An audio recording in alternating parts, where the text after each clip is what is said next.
આજે આપણે રાગીના લોટને ગરસોપડી બનાવવાની છે.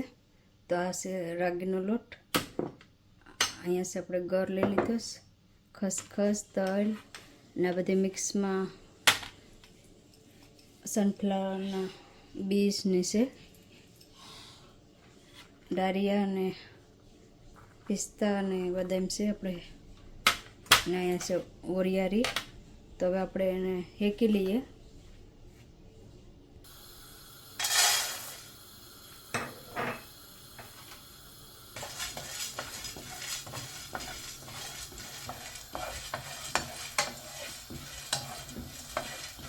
હવે આપણે એમાં તેલને એડ કરીએ, ખસખસને બદામ તો આપણે શેકેલી છે, તોય પણ આપણે એને શેકી લઈએ. ઓરિયારી પણ આપણે એડ કરી દીધી એમાં. આપણે શેકાઈ ગયું. હવે આપણે એક પ્લેટમાં કાઢી લઈએ.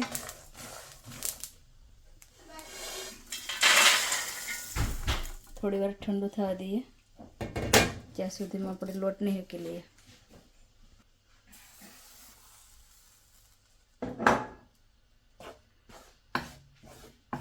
અત્યારે આપણે કોરો શેકવાનો છે થોડી વાર.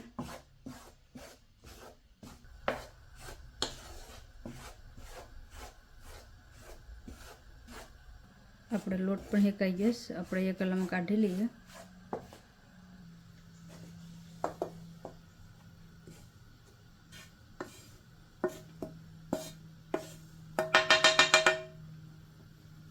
હવે આપણે આને પીસી લઈએ,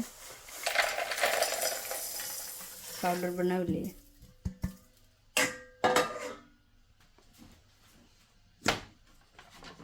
આવી રીતે પાવડર બનાવી શકીએ.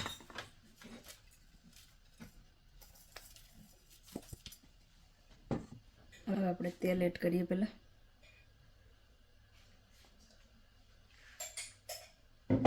તેલને થવા દઈએ. આપણે તળેલું તેલમાં બનાવીએ, ઘીમાં બનાવી શીખીએ. હવે આપણે ગરને એડ કરી દઈએ.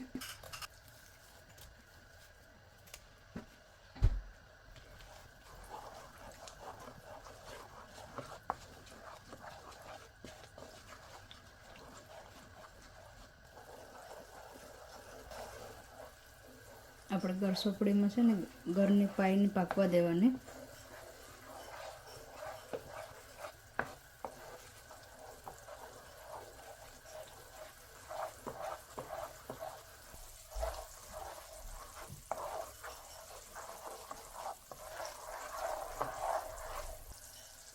આપણે શેક કરી લઈએ કાઢીને.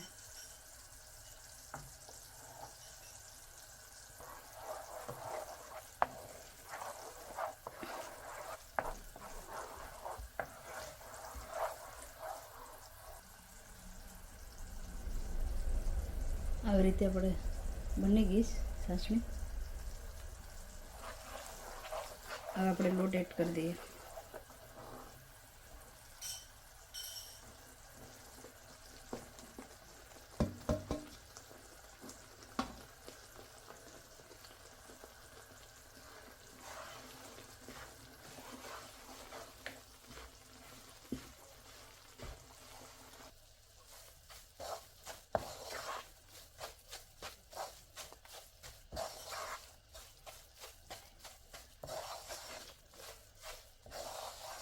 પકાવવા દેવાનો છે. આપણે શેકેલું તો છે તો એ પણ આપણે પકાવી લઈએ.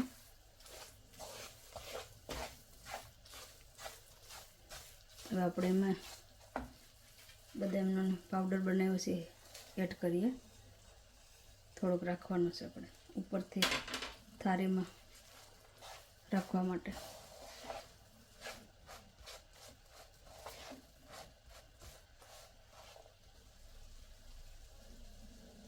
હવે આપણે મીઠનો પાવડર એડ કર્યો 1 ચમચી. એરસી પાવડર પણ એડ કરી દઈએ 1 ચમચી.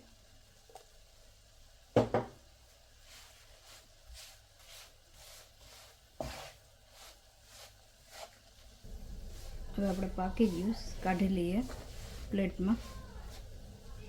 ગેસને બંધ કરી દીધા.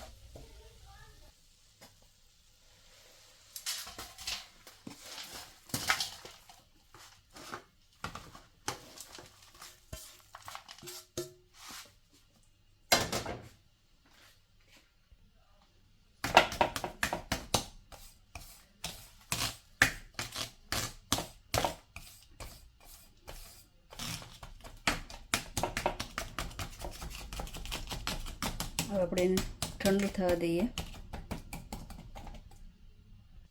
થોડુંક આપણે પિસ્તાને પીસેલું છે એ એડ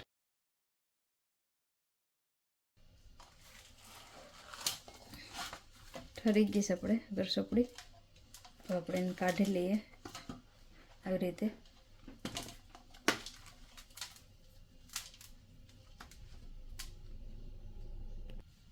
ગરસોપડી આપણે રેડી છે આવી રીતે.